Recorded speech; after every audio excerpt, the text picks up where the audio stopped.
Hi, everybody. As people join, I want to have people say hi and where you're watching from, and maybe ask some questions, and we can get started here in a second as people start joining. Hi, everybody. How are you doing?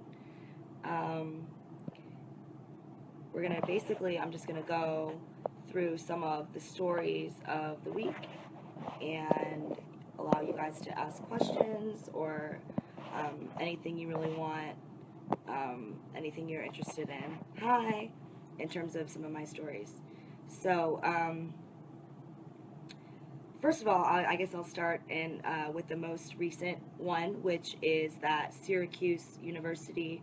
I even if you guys saw this, it's pretty nuts. It's encouraging students to file bias reports for all kinds of different things that are pretty much normal things. Um, the one that I led with the headline was if they see, and this is a quote from the school, it's part of the Stop Bias campaign. If they see, is that a new choker? No, it's not. I wear this choker a lot. Any questions? But normally not about my like choker, my hair, anything like that. More like about my stories, or about PC culture in general, which is mostly what I write about, and mostly what the stories are about today. So one of the reasons that they're saying that you should file a bias report is if you see a sign that is color coded pink for girls and blue for boys. Um, and this is part of the bias campaign. It's intended to give students, a college experience free of crime, discrimination, sexual harassment, or any other violation. In addition, it calls bias incidents. It says that they're abhorrent and intolerable. And a list of the bias incidents, in addition to the signs that are color coded, is telling jokes based on a stereotype, name calling, stereotyping, avoiding or excluding others, making jokes using stereotypes when talking about someone. And the school encourages everyone to please file a report using the school's online reporting system if they have experienced or witnessed an act of bias. Because they don't ever want anything, no matter how small, is what they said, to go, unnoticed, and open conversation about this. And I'm sorry, but I really do feel like some things are too small to warrant administrative attention. A good example is that color coded sign. Is using pink on a sign and for girls and blue for boys, is that a stereotypical thing? Sure, yeah. It doesn't bother me. I've never seen a sign where it's like pink for girls, blue for boys, and being like, oh my god, I need to go home from work. I don't know how I'm going to do this. I'm so upset. And I feel like anybody who does feel that way probably should not be at school anyway. They should be dealing with the fact that if a color bothers you that much, then you've got a lot of work to do on yourself. You really do. Because I've had stuff happen to me that's bad, that's way worse than that. And like stereotypes, just whatever. A lot of girls do like pink. Like get a light. Like who cares? Nobody's saying if you're a girl you have to like pink, and if you don't like pink, you're gonna be in big trouble. It's a thing. Like relax. Like everyone needs to chill out. And what's more than that is, does it really meet the qualifications of a bias incident, which the school, like I said, its own definitions, it is something that is abhorrent and intolerable. Only a crazy, crazy, crazy, crazy person would say so. It's good to be nice to people, but if you follow the instructions of this campaign, if everyone actually followed it, it would be literally impossible to interact socially. Literally impossible. Think, um, uh, think about it. Like avoiding or excluding others is on the list, right? It's on the list, and if it's anything based on gender.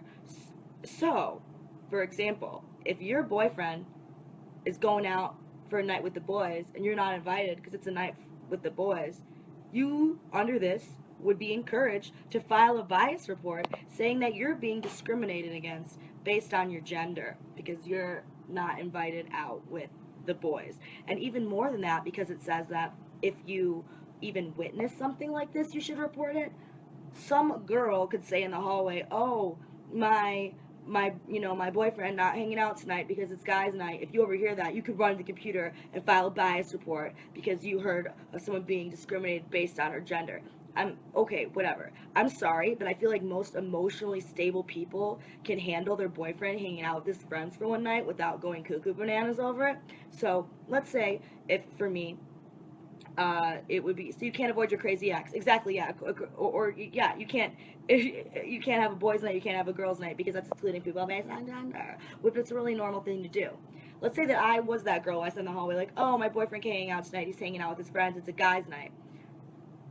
Someone would have like someone reported it because that's what this guide instructs them to do, and then the school, even though it wouldn't bother me, has to spend time and people getting paid to spend this time going over that, even though it didn't bother me. How is that that a good use of the school's resources? Colleges are so expensive, okay? And is this really? Does anybody think this is really the best use of their time? Because literally, okay, maybe I'm giving a little too much faith in people, but I don't think anybody really needs this. I mean, and the ones that do, they shouldn't be using it as a crutch because they need to figure out how to be like real people in the world and realize sometimes you are going to get avoided and excluded. Sometimes people aren't going to like you for all kinds of reasons, and it is very sad. It can be very, very sad. But you need to develop those skills to handle being sad because you're going to be sad. A lot of worse things are happening. Anything could be, a bias incident. But it's like, sometimes my married friends, they go on couples nights without me, because they're all married and I'm, not, and they'll have like little married couples nights and I'm not invited. Am I going to file a bias report based on my marital status? Or am I going to realize that maybe I don't want to go to married couples night anyways because that's not going to be fun for me? Maybe I can do my own thing and have my own fun time, okay? But again, this is just a guise of wanting to look sensitive and wanting to be, the most sensitive and create this environment. But if you actually impact it out based on what words mean, which is, I guess, like a crazy thing these days, you'll realize that it would make it impossible to interact socially at all. Okay.